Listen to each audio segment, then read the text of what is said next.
My name is Robin, and I didn't expect to be quite so emotional because I was bad. And it was a long time ago, and some of these women have much fresher situations. But boy, it was difficult to watch. I watched my mom put a smile on her face, and I watched my father hold a gun to her head. So the effect is still with me today, 40 years later. Hi, I'm Jessica. I recently left an abusive marriage, and I think what resonated with me most is the pain of trying to protect your children, because that's what I'm trying to do right now. I mean, I could resonate with what you would struggle with while you were in the relationship, and what the children would witness and the pain they would feel, but on another level, kind of feeling powerless to protect them now. There was a lot, and I also, the household I grew up in, that resonated as well, so it was very powerful, and I guess it's everything. My name's Olivia, and I related with all three videos. I'm 24, and I recently just left my abusive partner a little over a year ago, but it feels like it was yesterday. That last video really put me over the top because I was a child in an abusive household and promised myself I would never be in that relationship, and then I found myself right back into the cycle of abuse. And my mom and I are not, we don't talk. I have no connections with my family because my mom is someone who victimizes herself still and does not take ownership for what has happened. So I related with all three videos. Is this one on? Hi, I'm Christine, and I was actually quite triggered by that last film. I haven't seen it yet myself, but I grew up in a family very similar to that, with a lot of denial and a lot of, like you saw my video, a lot of just crazy stuff going on during the day, and then my mother just behaving as if that never happened. But seeing it from the outside was really, really powerful, because I have very few memories of my childhood, because a lot of it was really traumatic, and they're all bad memories that I do have. But just watching that little boy was, I really could connect with that horrific feeling of kind of dissociating from your world, just thinking about that one thing. I think, like everyone said, I resonated with pretty much all that video, but in particular, probably the scene where he was telling his mom that it was okay and he was trying to clean up the milk. That was probably what I resonate with the most. Trying to take care of my own mom after my dad or one of her other abusive partners afterwards did something bad. And then with Christine's video, resonated with the midnight adventures. My mom would take my little brother and sister and I all of a sudden on an adventure where we had to go to a hotel a couple hours away from where I grew up, and we couldn't tell anybody where we were going, and we couldn't talk to anybody while we were there. And it was a fun getaway for us, but it was actually to just try to keep us safe from my dad. He was in an episode. Courtney, did you know what was going on? It sounds like your mother was back trying to pretend or make so that you didn't, but did you know?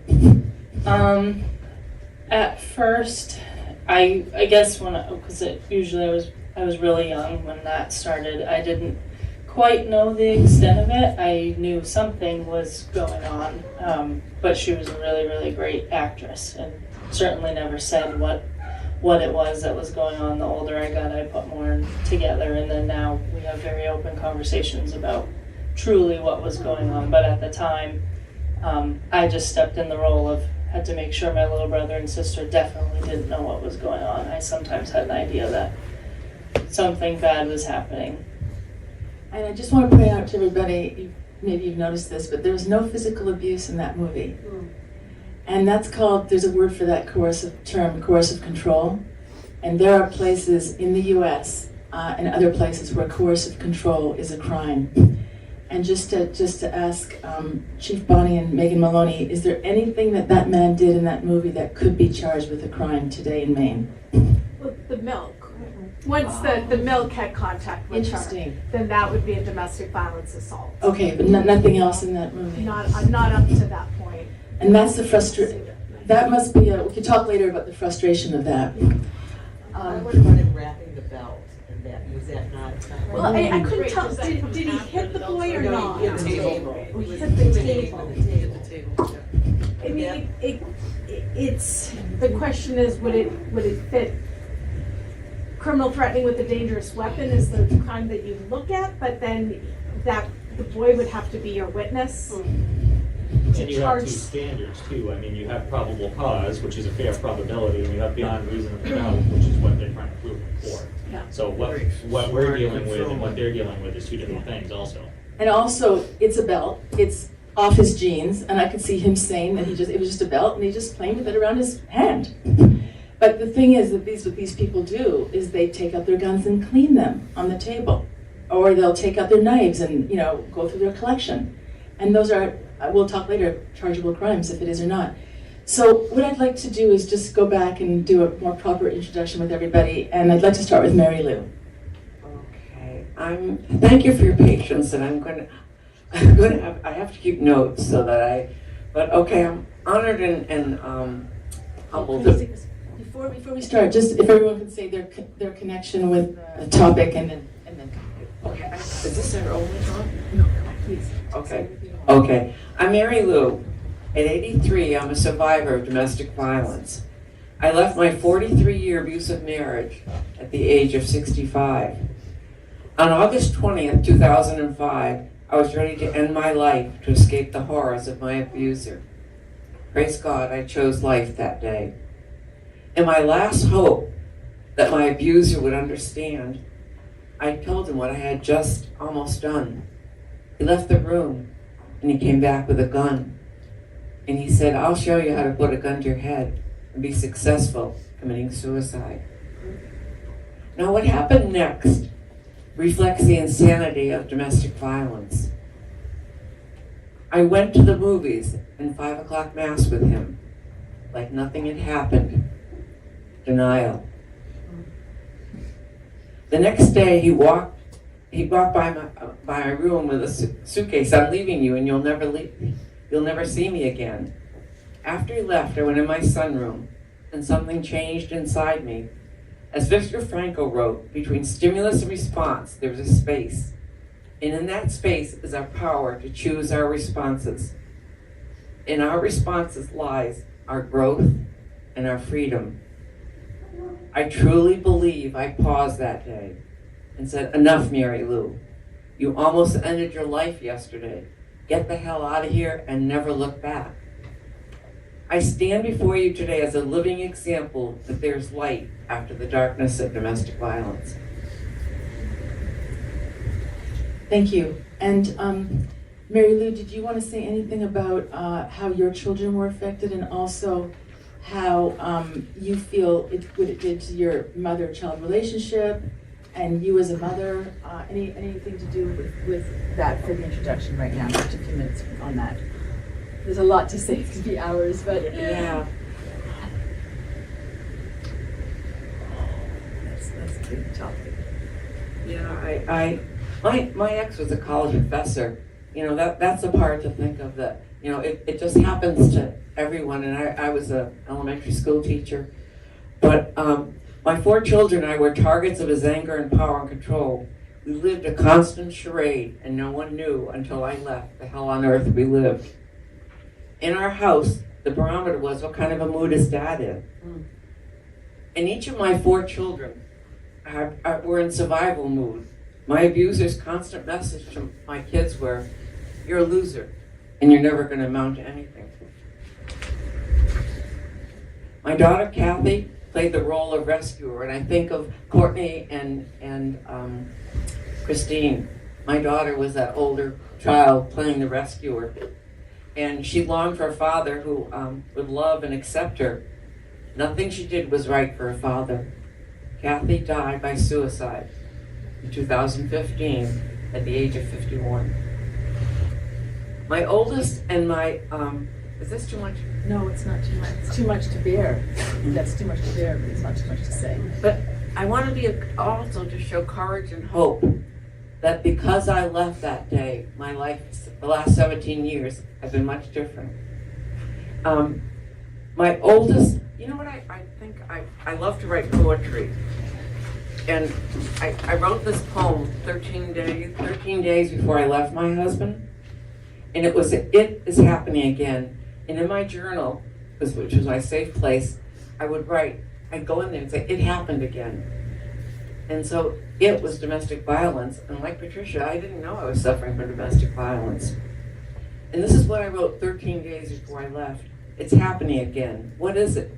It is silence, withdrawal after a day of verbal abuse and anger. Why do I stay here? The $1,000,000 question. Denial, fear, insecurity, self-esteem. I don't enjoy it. I don't get treated by anyone else I've encountered this way. I allow myself to be put down and humiliated. I feel trapped and stuck when it happens. How do I begin to open the door to self-worth and be free of fear? It was closing in on me.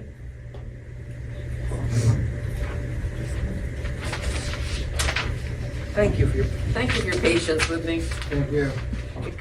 I'm talking from my heart and soul and not my ego. So I want to be a beacon of light to people to show that there's life out there. So my oldest and youngest sons are sensitive and caring. They suffered physical, verbal, and emotional abuse by their father. My middle son, who had very little communications with, was able to fend for himself. He's the only child who has a relationship with his father until his death in 2017. But he truly believes Dad was just having bad days. All of us are overreacting, and also that I've ruined his father's good name. Now this is the part that I really want to leave with you today. And it's hard for me, but learning this about myself was a really eye-opener. It took me years to truly understand and recognize, even though I had done the best I could, my role as a mother was to protect and shield them from their abusive father. One of the hardest days of my life was understanding and accepting that I had messed up and to take responsibility for not protecting them. I was able to ask each of them for forgiveness, and most understood and were grateful for my honesty and candor with them. Recognizing and forgiving myself was another important part of my recovery. And I'd like to end by finishing with a poem, Domestic Violence, that I wrote 9 months after I left my abuser. It is a poem of courage and hope to victims still living in abusive relationships. I got it right here. Okay. So I wrote this on May 24th, 2006. So it's 9 months after I left. And I said, domestic violence, it died on August 21st, 2005. I left it and locked the door behind me. It will never hurt me again. It will never be a part of my life. I slowly crawled out of its dark hole. I asked for help to rid myself of it. I began to feel God's warm love and light surround me. I unlocked my soul and discovered a beautiful woman. I am on my journey to a new life. Everything I say will be my thoughts. Everything I do will be my own ideas. And I stand on my own 2 feet for the first time in my life. Thank you.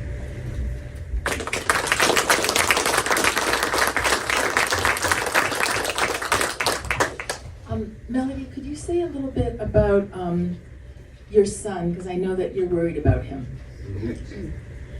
Hi, so my name is Melody and I'm in recovery from, actually I'm just going to say a little bit. Please. So I'm in recovery from alcohol and substance use disorder. I don't use anymore. I don't need to use anymore. So I was in an abusive relationship for 13 years, and we had a son together. And I left that relationship in 2015,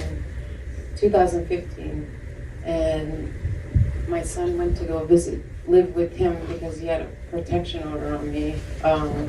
And I wasn't able to see my son. He used that protection order to keep my son away from me, even when I was incarcerated and trying to do the right thing.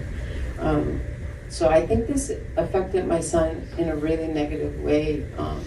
So when I did get released from prison, I did everything I could possibly do to get my life in order. I did everything I could possibly do to change the way I was living. I started to do service work in my community. I did a lot of things that would help my situation and help other people understand what happened and why it happened. I wrote a couple books about it. Well, the first book has it shared a little bit about what I went through and how I resorted to using substances when I was in that mentally abusive relationship. And it was like really bad. So when I left him and then he kept my son from me, I kind of fell apart, but I was able to find recovery, and I've been able to build a new life, and I'm doing a lot of good things, and it's like really good. But so I have a relationship with my son. I moved him in with me. We've done counseling together where I didn't have to. I wasn't asked by DHS or anything, but I could see the signs that my son was struggling. So I said, move in with me and let's try to do this. So we had in-home counseling for 6 hours a week and everything, so it helped. That helped a little bit. But even yesterday, I see him on Saturdays still. So I seen him yesterday, and I could tell that he's just he's 18 now, but he has a lot of post-traumatic stress disorder from the abuse. And I remember that video kind of reminded me of when I was with my ex and how angry he would get over little things, and then my son would look at me like that. And there was a time when he grabbed my son's shirt, and I got up and I was like, don't touch him. I stuck up for my son. I said, you don't touch him ever. Don't even grab his shirt like that. I was really upset. So I think my son today, I think he's doing good. He's going to graduate, but he still has those effects. The school stuff where that little boy ran off and got angry. That was my son in school. Was he punished at school when he did things like that? He was sent home. They tried to put him on medication. And at the time, I was kind of living my life as using substances at home too. So he was going through a lot more than just the witness and the abuse at home. So I try to. Can I just ask you? There was something you said earlier when you said that your ex got a PFA on you. On what basis did he get a protection from abuse order on you? So it started, I had the protection order on him, and I wanted him to leave, and he did leave. And then my son, he had supervised visits for it was about a month. And then my son, I felt bad for him, why do I have to have permission? And I said, okay, well, I'll give it a chance then. I'll go to the courthouse tomorrow. And then I went to the courthouse and I asked them, I'm not going to do the protection order. I'm just going to try to do it in a way that's the nice way. So you were thinking of getting a protection order against him, but you decided not to. And then he got one on you. He got one on me instantly. The next day he got one on me. Okay, and that happens a lot. He used that protection order for almost 2 years. The judge granted it to him for 2 years, and then when I got my life straightened out and we went back to court, he was trying to extend it for another year. And I said, no, I had all the stuff that I did. I had the classes and everything I was doing, and I had counseling. I was doing all the stuff. And the judge looked at both of us and said, I don't understand why this was ever I don't understand why he ever got this granted in the first place. Okay, thank you, Melody. That's a big problem. The victims, right? We'll talk about that later, how the perpetrator ends up turning it around on the victim. Thank you. Jennifer, you have quite a story about what you're going through with your kids. If you want to just introduce yourself and maybe just take a few minutes to explain what's going on with you and the kids in the courts and all that. Okay, well, I'm not gonna lie, I've been very fortunate. I have a situation a lot of people don't have, which is I have extremely strong, supportive parents who, I was living in Mexico, and the situation had been going on for quite a while, but it took about a year to really plan to get us out of there. So my daughter was 9, my other daughter was 6, I'm off a little bit, 8, 5, and 2, sorry, I'm off. So they were really little, and my dad actually came to get us, and it was not easy. It took a lot of prep, a lot of, I had to sign documents in Mexico. A notary is a legal entity. It's not like in the United States, it's very legally binding. I had to sign stuff promising I was coming back, all these things, even though my ex knew I wasn't. But I came here with my 3 kids. In Waterville, is that where you live? I live right in Belgrade, yep. Belgrade, yep. Yep, and so my dad flew down to Mexico and he literally brought us home. And like I said, it took a good year to plan it and to do this because I wasn't normally allowed to travel with the kids. There were a lot of abuse in any and every way you could imagine, but I didn't want my kids to grow up with that. I didn't want, my middle daughter was the favorite child because when you have a narcissist, you always have one that's the favorite child. And she was the favorite child. She was, to this day, we still deal with the issues of how it's affected her. And we came to the one place he never wants to be. With that being said, it's not that easy. We came here, I was beyond broken. I mean, functioning was like something I could hardly do. And I had these 3 kids. Luckily, my son was only 2, so he was affected the least. But my 8-year-old, we weren't allowed to walk on the carpet. We weren't allowed to sit on the couches. At home, you live with this guy. No. God forbid you spill something. I mean, he would just rage. He's a big man. He's 6'3". So I mean, the kids. I couldn't stand it. The kids would watch as he was literally just starving me. He got to the point where he didn't want me around the kids. The kids had to be taken care of by maids. I mean, it just was like snowballing. And we came and, the kids, we got them into counseling. I got into counseling. We did all the right steps because the one thing I wanted was that through all of this, we got healthy. That was like the biggest thing for me was we all got healthy. And as the guardian and everything said, my ex-husband would come once every 3 months for 2 days.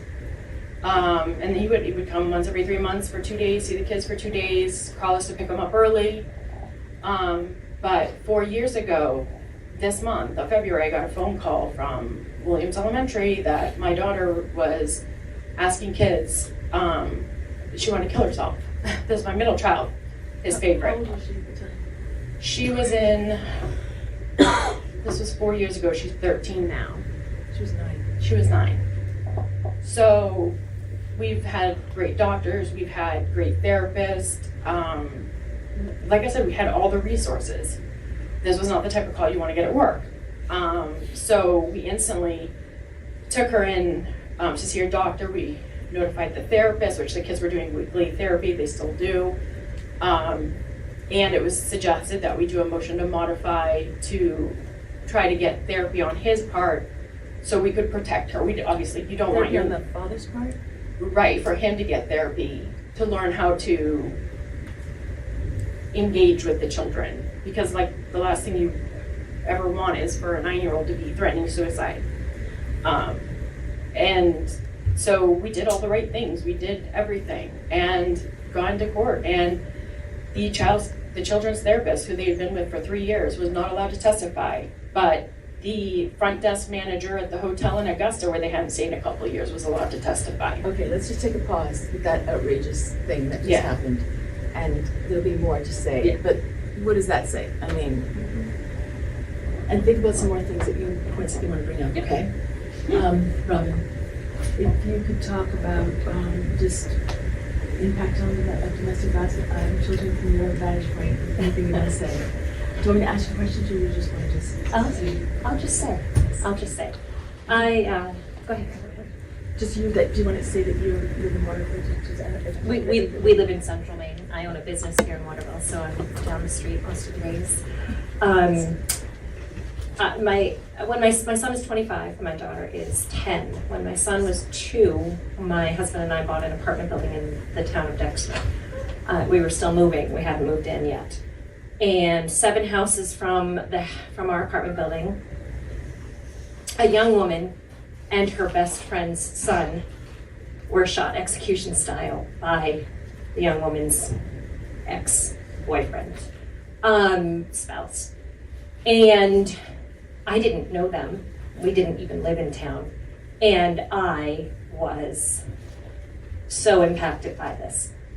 And I thought that maybe it was because my son was the same age as the little boy, and they both had blonde hair, and maybe they would have gone to school together or ridden the bus or played soccer together. And I went to the community memorial service, and I cried so hard the whole time that a woman said to me, "You must have known them so well." I didn't know them.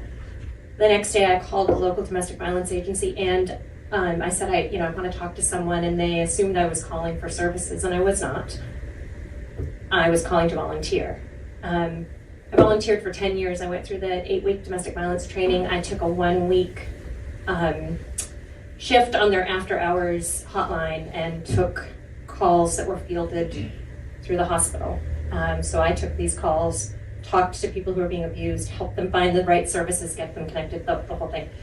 I was about 8 years into my 10-year volunteering when whatever it was that happened made me realize that I had grown up in a violent household. I knew it, and it seems so silly to say it, but I didn't really know it. I thought that everybody lived that way. So I guess when I called that day to ask about volunteering, I really was seeking services in some crazy roundabout way because I was able to educate myself. And if I could say anything to anyone, if you know someone who's in an abusive situation, if you have ever said the words, "Why doesn't she leave? I'm tired of listening to it. We have helped her 5 times. She keeps going back. We're washing our hands of it." Just don't do that. It takes a lot. It takes a lot to leave. Domestic violence is about power and control, and the abuser controls you financially, physically, emotionally. They alienate your friends and your coworkers and your family, and they leave you alone. So don't let that person be alone. The effects of growing up in a house with domestic violence, I'm 52, and I sat here and cried when we just watched that last. It is still so fresh. So to all these women up here, you're all amazing. Amazing. Thank you.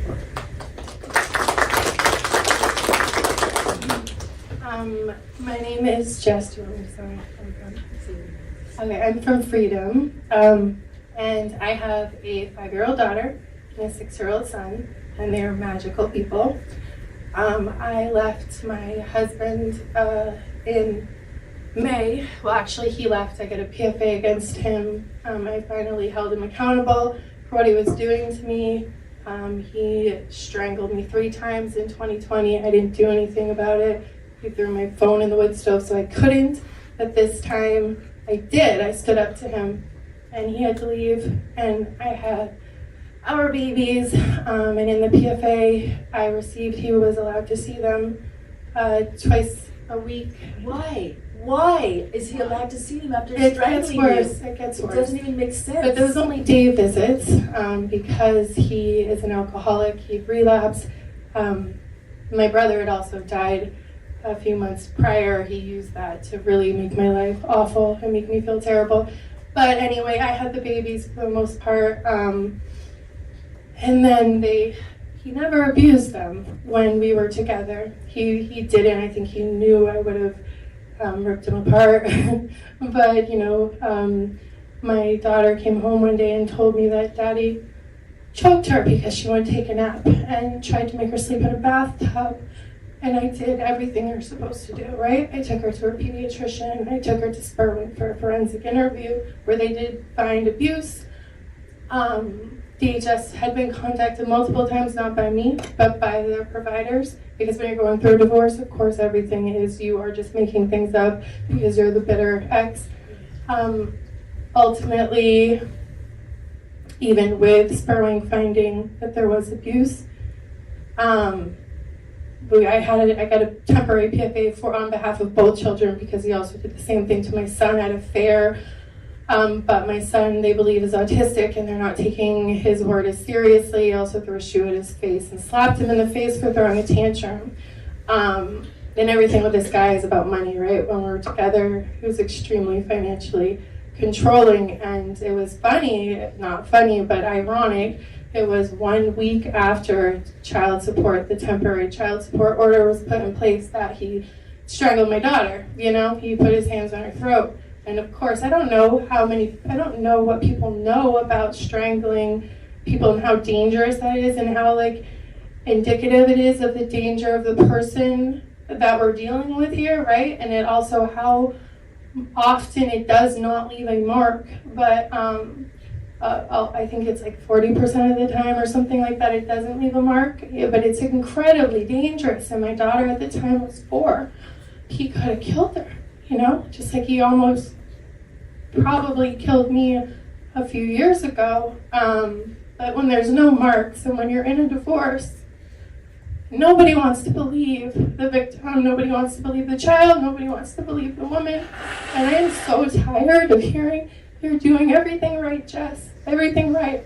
Because it seems like the more I do to stand up to this guy and protect my babies, the more proficient of a monster he becomes, and just the system keeps making me feel like it's all my fault. I keep reminding myself I have no reason to be ashamed. I didn't hurt anybody. I didn't hurt somebody with less power than me. I did not hurt a child. I am trying to keep them safe because I don't believe he's ever going to change. I don't. And Better's intervention, do you think that's going to make a difference? Well, it gets worse. So we have a guardian ad litem. She tried to, because I wanted one, and I tried. I'm just going to get it all out there. I'm tired of being quiet. And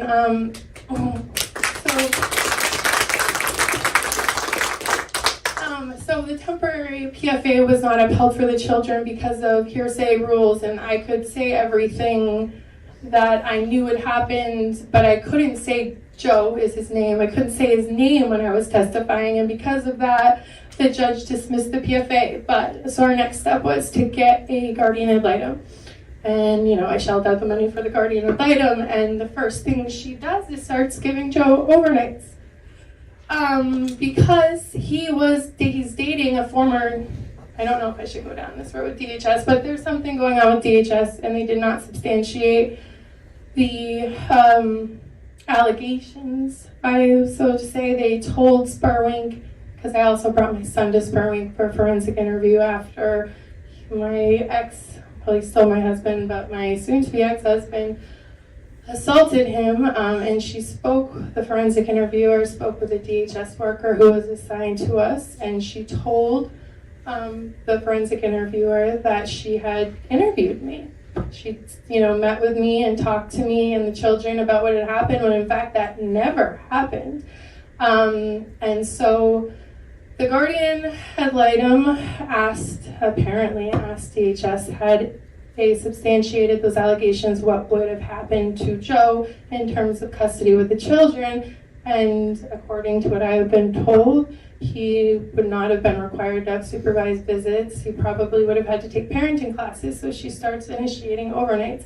This man is very clever. He's very charming. Anybody who meets him will think he's the nicest guy on the planet. My own mother, her nickname for him was St. Joe. And even to this day, she's trying to convince me to let it all go. Hey Jess, Yeah. I think we still have a lot to do, and we want to hear from people in the audience. Oh, I'm so sorry. No, don't be sorry. Okay. Please. Do you want to just say? I just want to say say another minute or two. And, yeah. I just want to say it's really hard to protect your children. It's really scary, and the system needs to change, and it needs to stop making victims feel like they need to shut up.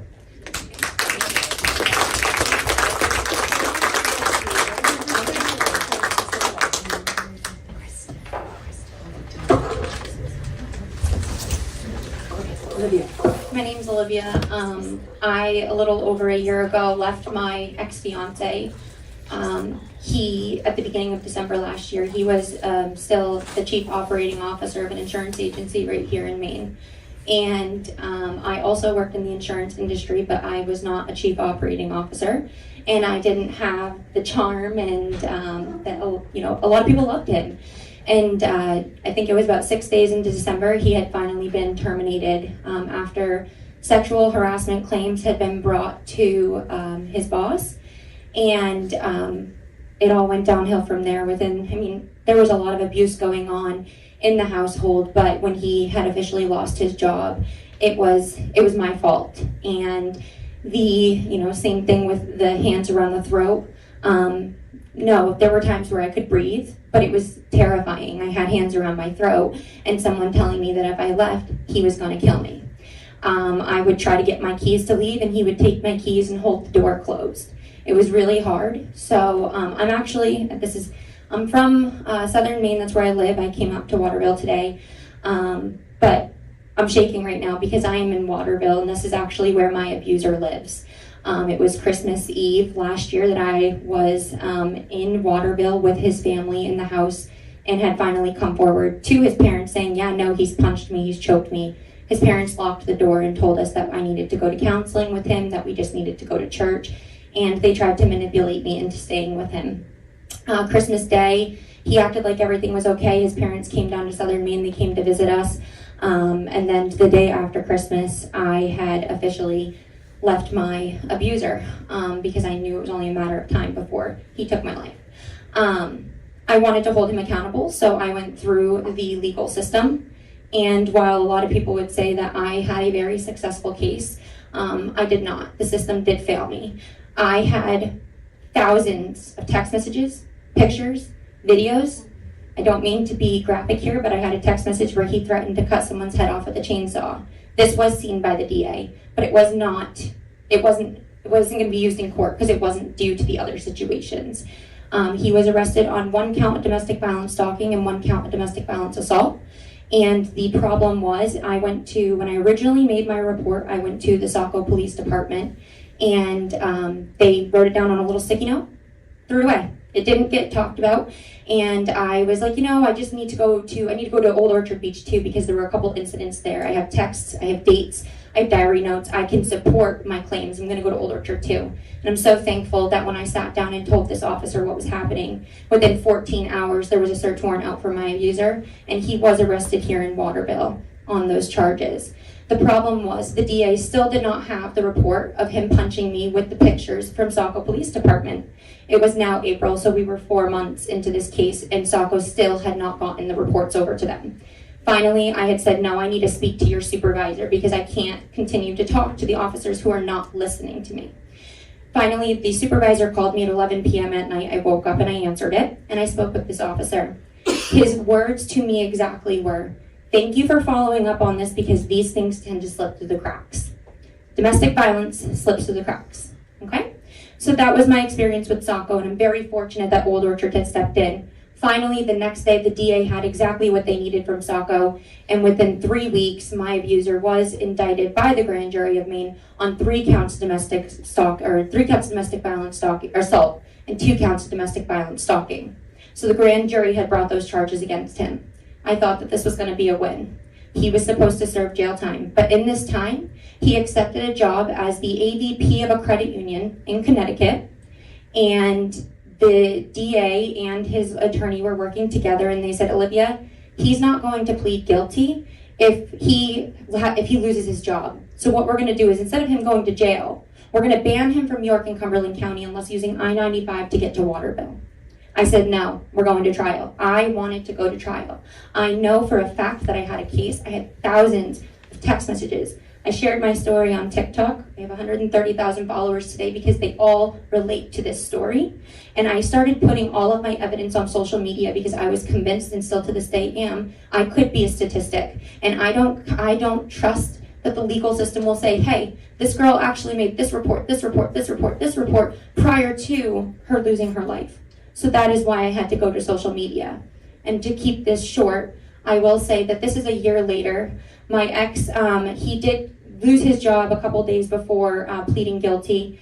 And so they re-amended the plea deal. They did not put him in jail. Instead, he is now living here in Waterville, and he is banned from York and Cumberland County unless he has to go into those counties for work purposes. Not really quite sure how they are managing that or how they can kind of control whether or not he's in those counties.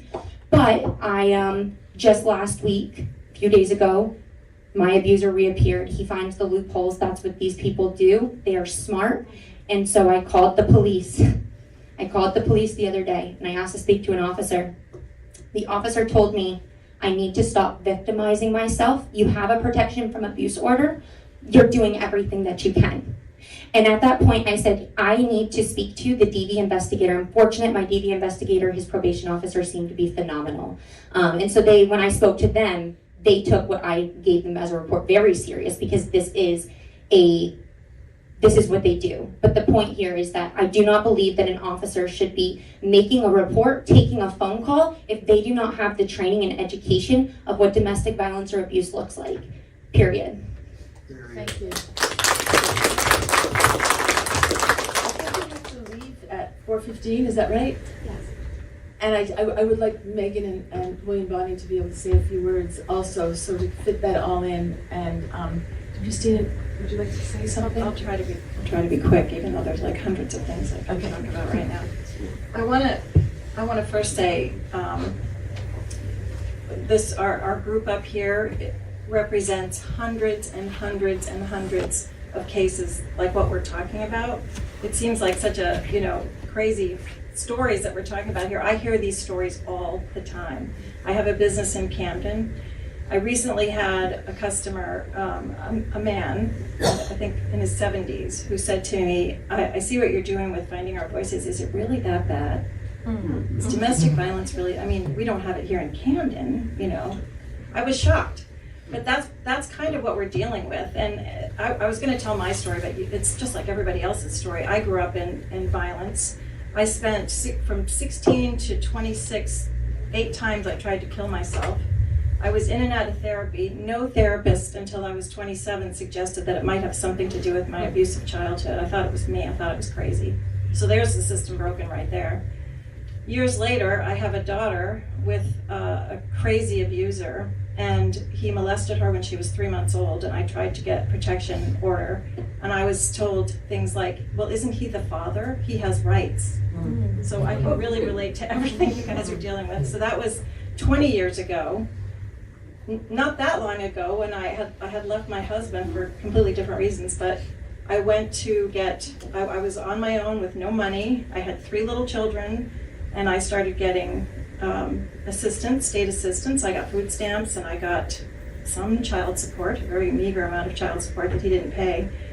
Then somehow my ex-husband was able to file for Social Security on behalf of the children, which got sent to him, but was applied to my income. So I lost all of that help for my children, and then I had nothing. My house went into foreclosure. I could not get DHS or Social Security to listen to me. It took me 18 months to get some help.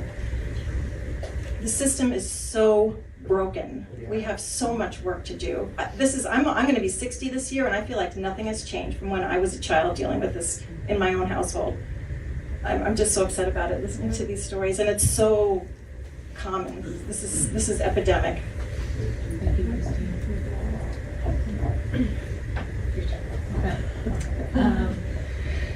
I feel like I don't even know what to say after all that. Thank you all for sharing. Holy cow. I grew up in a house with abuse at the hands of my father towards my mother and me. And then my mother and he split up finally. Thought there would be some peace there, but it's a cycle. So my mother found herself with other abusers. Thankfully, she's in her own world of recovery and gotten some help, and she's no longer in an abusive situation. But I was an adult and had moved out, and she was still with an abusive person. And I played the oldest child role of protecting my younger siblings. And I just thought, like I said in my little film, that was never going to happen to me. Never ever would I be treated badly by anybody. And it happened. It's a slow, systematic breakdown. I am a pretty opinionated, strong-willed woman. I'm not a tiny little meek and mild thing, and it happened. It happens to anybody. Piece by piece, little by little, they take away your personality, break you down. They take away your finances, so you can't leave anyway. My abuser had a child, so that played a role in my situation. One reason why I was trapped, her mother has substance abuse issues, unfortunately, and isn't in her life, so I stepped into the mom role and felt like I had to save the day, and I failed her. I was the example of everything I never would want her to put up with, and everything that I said I would never put up with. So it happens, and just like what I believe it was Robin who said, if you've ever asked yourself, why doesn't she just leave? Why doesn't she get out of it? I'm so sick of listening to this. Keep listening to her, and point her or him, anyone, them, in the direction they need for help, and just stay there. It can be seen as weakness to stay. I say it takes a hell of a strong person actually to stay. Put up with that crap. It takes a lot of strength to stay. Put on a smile for your kids, right? Absolutely. Act like everything's fine. I'm a hairstylist. I've been a hairstylist for a little while now, and I have people who come in and sit in my chair all the time. I just had another one last week. I have clients that I've had for over a decade who are like, I just saw your face on a poster. I had no idea. You've been doing my hair for 13 years. I had no idea. You're always fine. You're always happy. Everything's great. And we're really good at that. We're really good at acting like everything's fine. So, yeah, spreading awareness. Thank you. I would like to ask Megan Maloney, if you don't mind, the district attorney, if you feel do you feel frustrations, and if you have any tips on what you feel needs to change, and anything else you might want to say about what we were talking about today.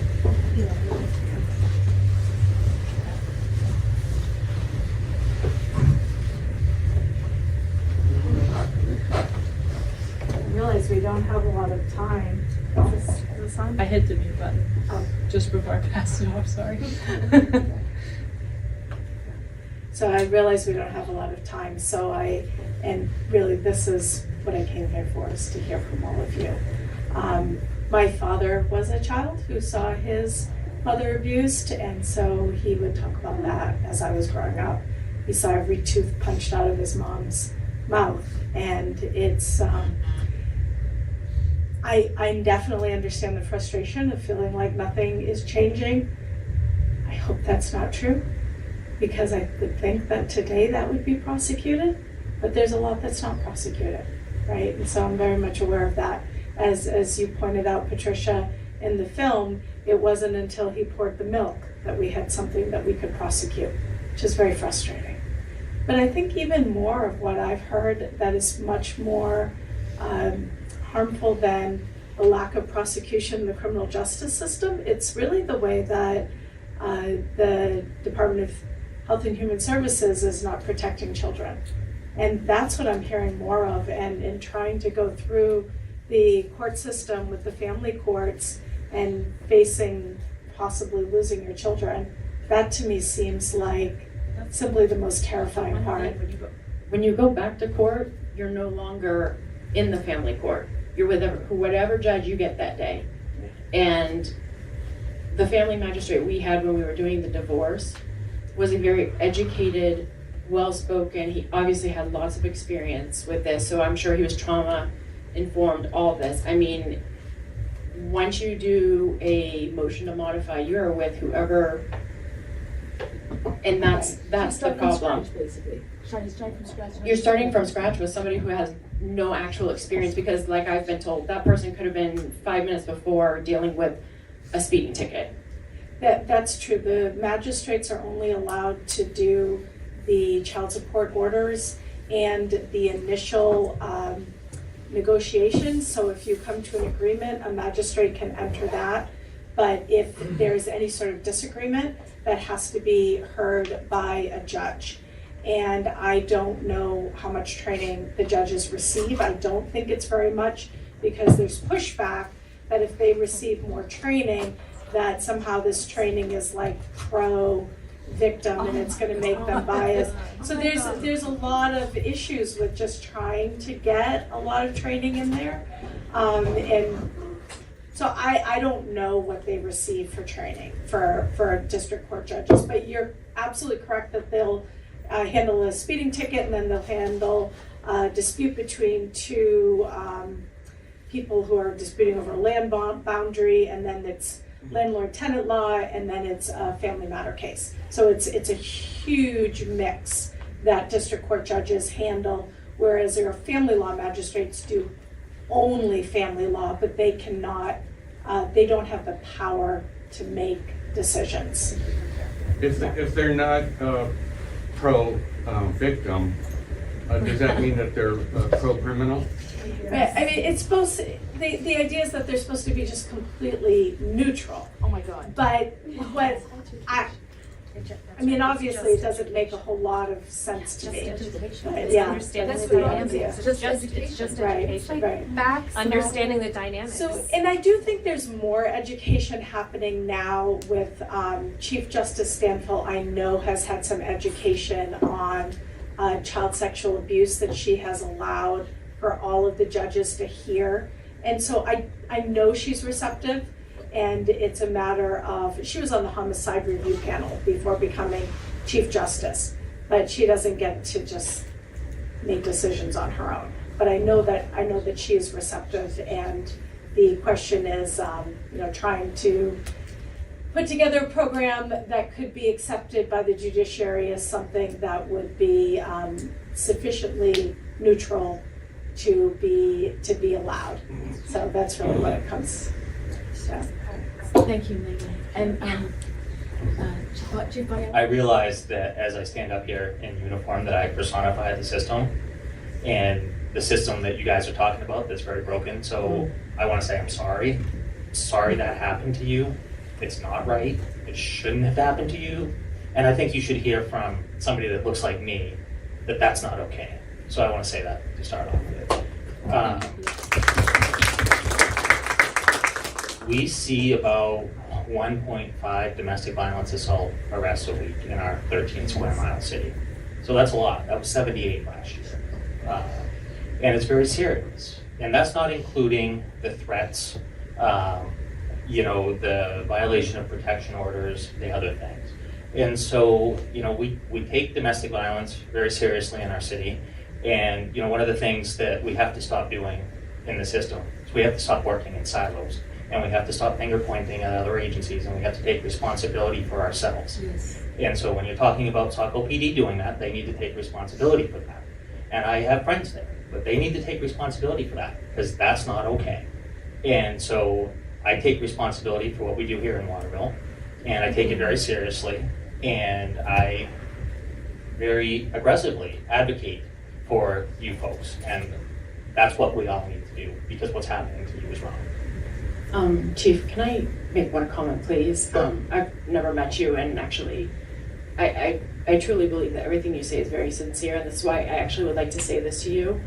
3 years ago in April, I watched 2 children.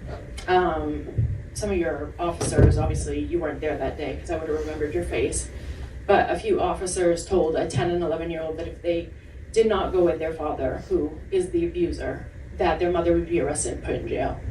It was a 3-hour ordeal outside of the police station. Extremely traumatizing, to say the least. is it really necessary to scare children like that? Because it was incredibly intense. I had nightmares for months after. Yeah. Well, I'm sorry that happened to you. I was not there, so I don't know the specifics You of weren't. that I would case. remember you.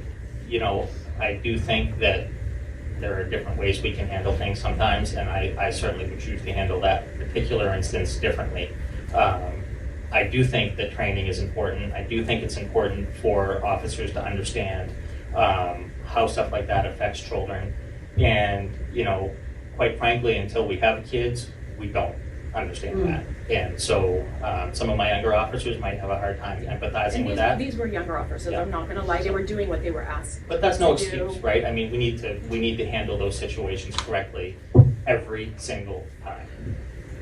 Are your officers trained? Is there an opportunity for them to go through a domestic violence training? Do you have an agency that comes in and offers some education? And So the officers do receive mandatory training on domestic violence and a variety of other things.